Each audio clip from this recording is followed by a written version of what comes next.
Hey guys, and welcome back to my channel. It is Smoked Alive, and today we are doing a Wet n Wild brush review. So just a few things you need to know about the brushes are the big ones run for $2.99 and the smaller brushes run for 99 cents.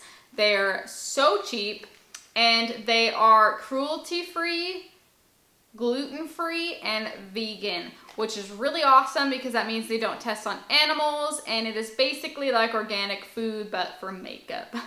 So if you're interested in these brushes, then just keep watching.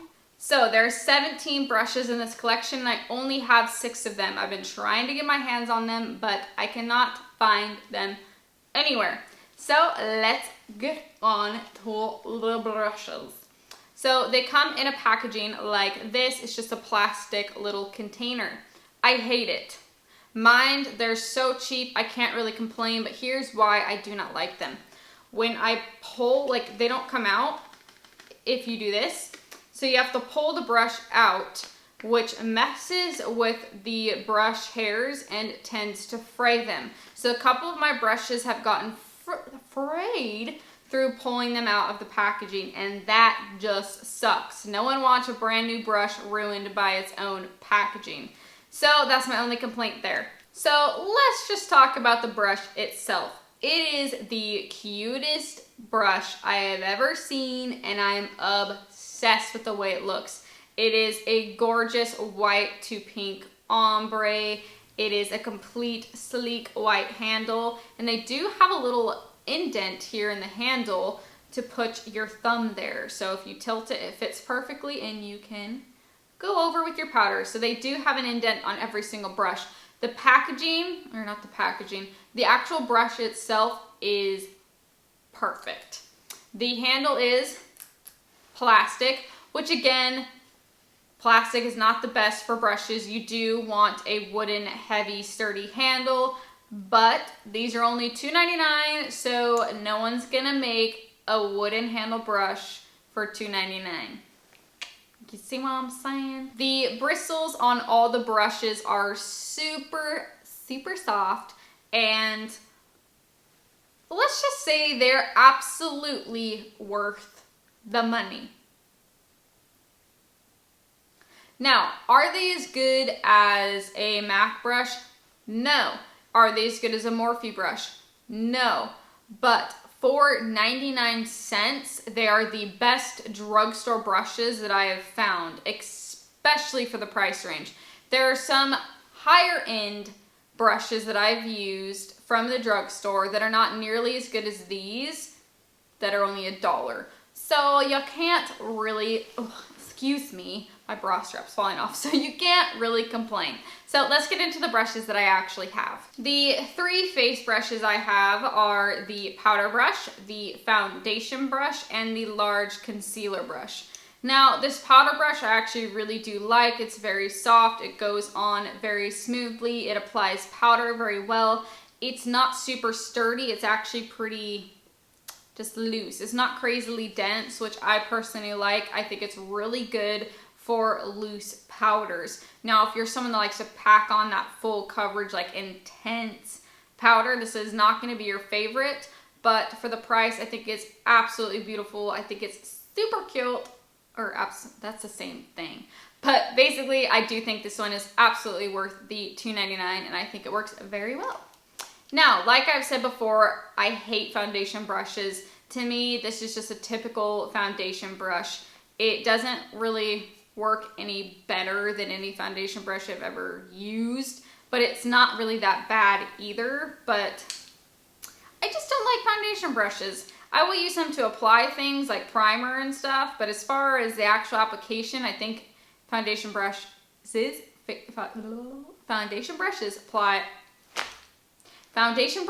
apply very streaky.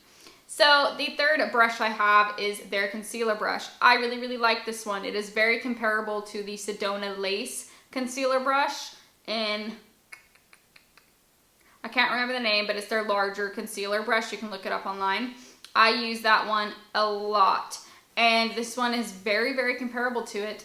And the Sedona Lace one I think is $12, and this one is $2.99. So Which one do you get? This one. Just saying.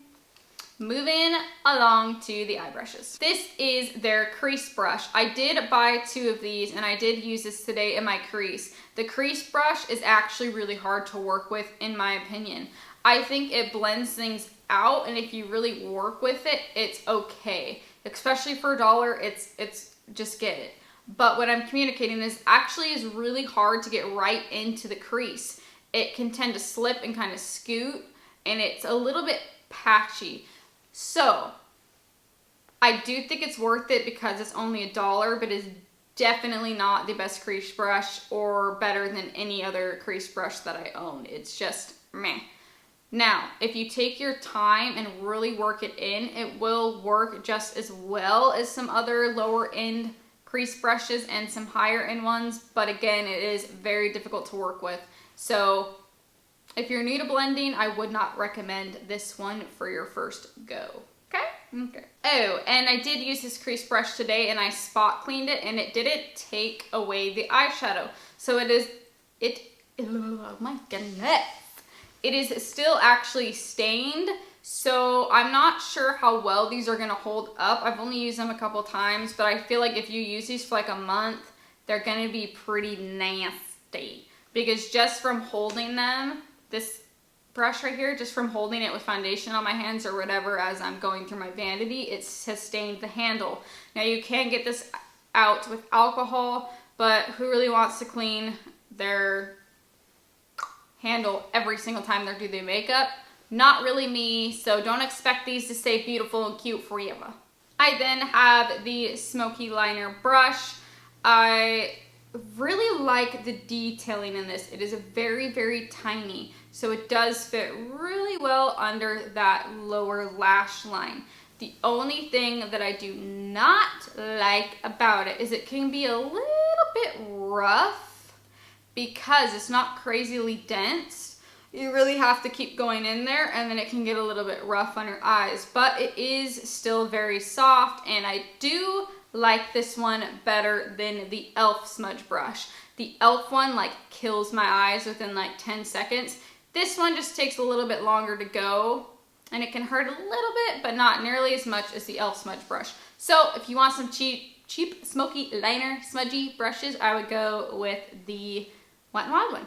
This is their large eyeshadow brush, and I have not actually used this. I don't see it working any different than the majority of powder brushes. It is not very dense though, so I think it's gonna be more of a blending brush than a actual like packing on the lid color. This kind of reminds me of a 217. You know how you can pack the color on with the 217 on your lid? That's what I think this is gonna do. It's gonna apply it exactly like a 217 does, because it's not fully dense like a packing on eyeshadow brush, but it is still large enough to really pack that on and smoke it out. So I do think this is gonna be really awesome. All right guys, so that is it for the new Wet n Wild brushes. I really do like them. I think they're absolutely worth the money. I do not think they're the best brushes that I've used, but they're definitely not the worst. The packaging is, or the packaging I guess, is so cute. It's just, this is literally Caprice in a brush. I love them. They are going to be a little bit hard to clean, so they do have pros or cons, but I'm sorry, all the cons go out the window because of how cheap these are. So I would definitely recommend to try these out, see how they work for you. They might not be the best, but they get the job done. And I mean, if you're not going to use them for your face, just put them in your vanity for decoration. That's how cute they are, right? Am I right? Alright guys, thank you so much for watching this video. I really hope you enjoyed it, and I will see you guys next week. Bye.